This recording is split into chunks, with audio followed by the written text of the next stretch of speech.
Hi guys, Jessie Rhines, yoga therapist, Evolutions, here with you to read Mark Nepo. This one's an old favorite. Perhaps because he begins with Carl Jung, and he's naturally one of my heroes as someone in the field of psychology, and someone so dedicated to symbolism and deep thought. It was Carl Jung who said, "Please remember, it is what you are, not what you know, that heals. It is what you are, not what you know, that heals."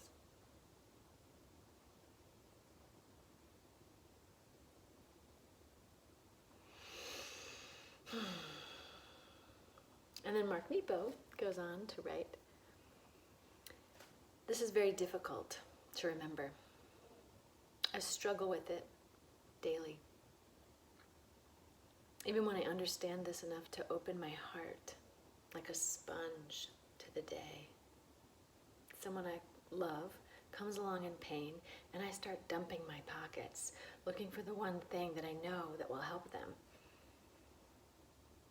But time and time again, the only thing they want is for me to open my heart like a sponge to them.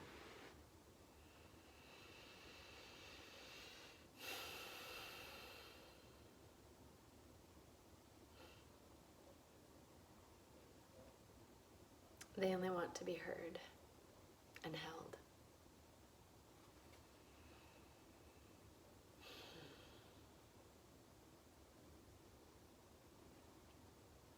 This is so easy to see in other forms of nature.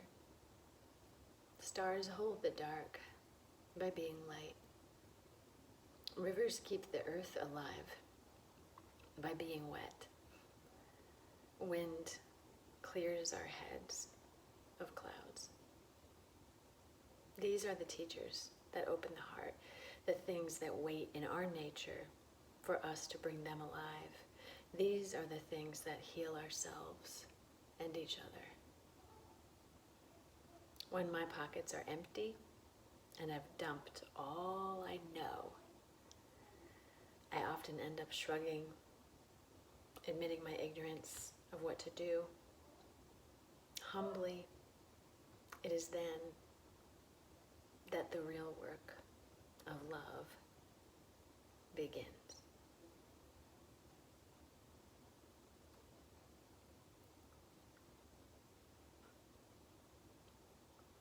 I love this one so much. I just want to say briefly that psychological research is pretty clear. Us counselors want to know, what's the one technique or the one school? Is it solution-focused therapy, cognitive behavioral therapy, dialectical behavioral therapy, psychodynamic therapy? What works best, right? We're helpers. And time and again, research is clear that above and beyond all of that, above and beyond the levels of education, it's the relationship that matters. It's the rapport. And that without that, the techniques don't matter. Right? So certainly we have to stay alert, aware, educated, understanding best practices. There's so much to know, so much to keep up with, but none of it means anything without love. So perhaps we can recall that with each other. Perhaps we can recall that with one another in these difficult times.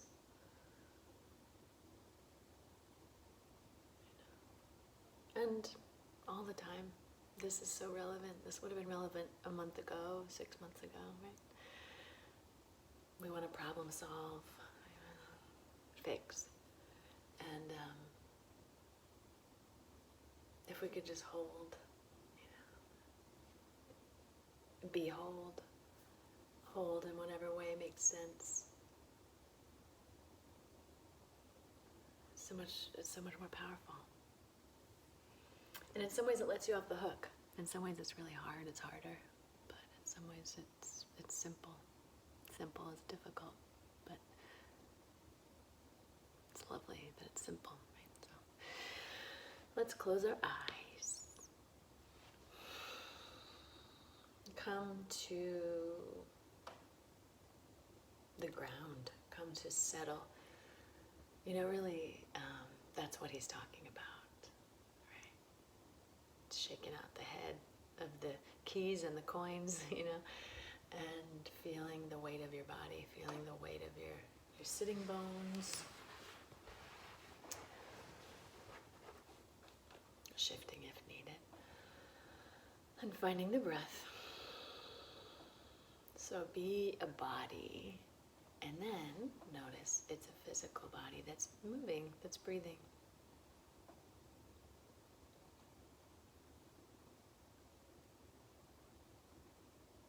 And I'd like for you just to take as many breaths as you need. It might be cleansing breath or slow breath that starts to get you down out of the mind, that helps you keep filling your awareness from the neck down, from the brain down, we'll say.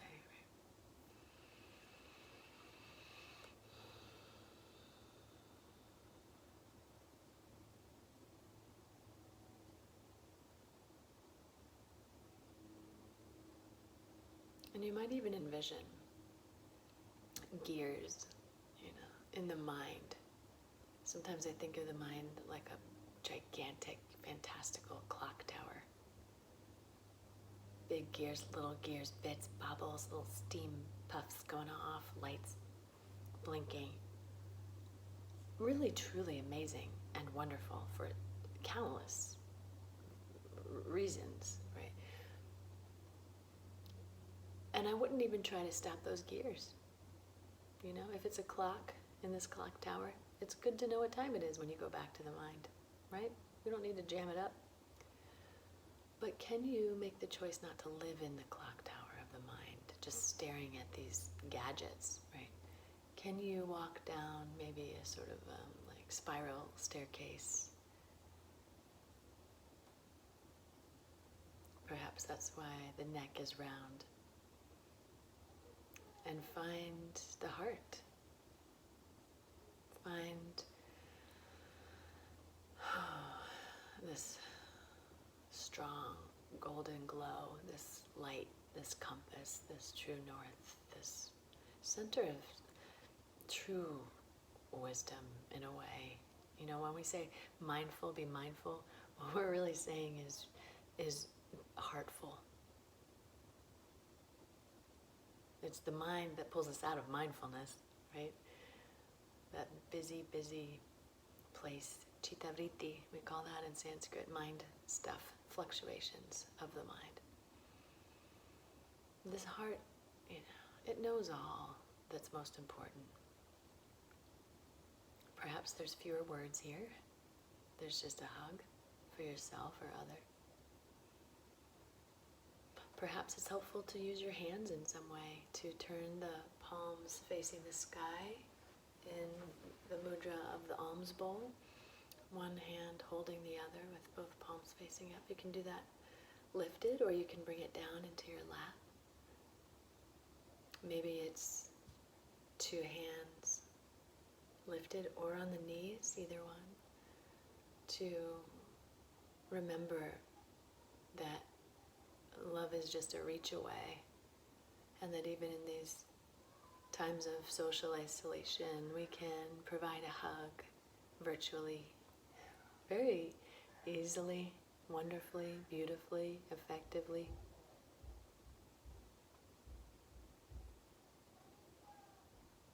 And we'll just take a few more breaths. This is it. This is more than enough. Right? Just any way that you can imagine, really being the hands, being the heart.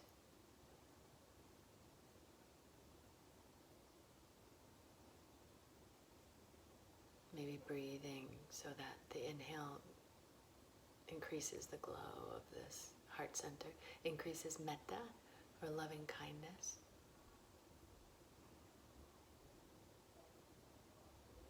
We can perhaps find the simplicity of being over doing.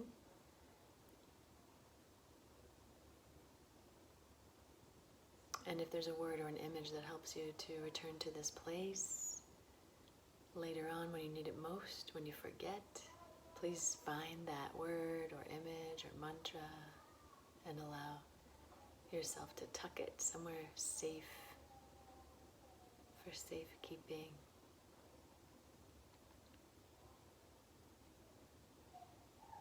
And when you feel ready, certainly, you could stay here like this for as long as you'd like to.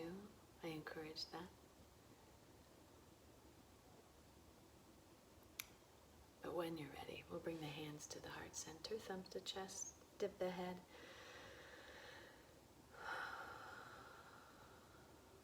Perhaps, the greatest, or one of the many greatest ways to recall, in fact, just exactly what we're saying. It's not what you know, so let the head go. Surrender the head to the heart. Humble.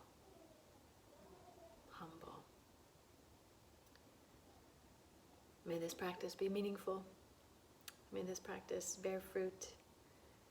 And may the fruits of our practice benefit always, all beings, everywhere. And we'll let the head roll back up onto the pedestal of the spine. Let that heart lift perhaps a little higher, as though we've let it grow, as though it's maybe even a little bigger.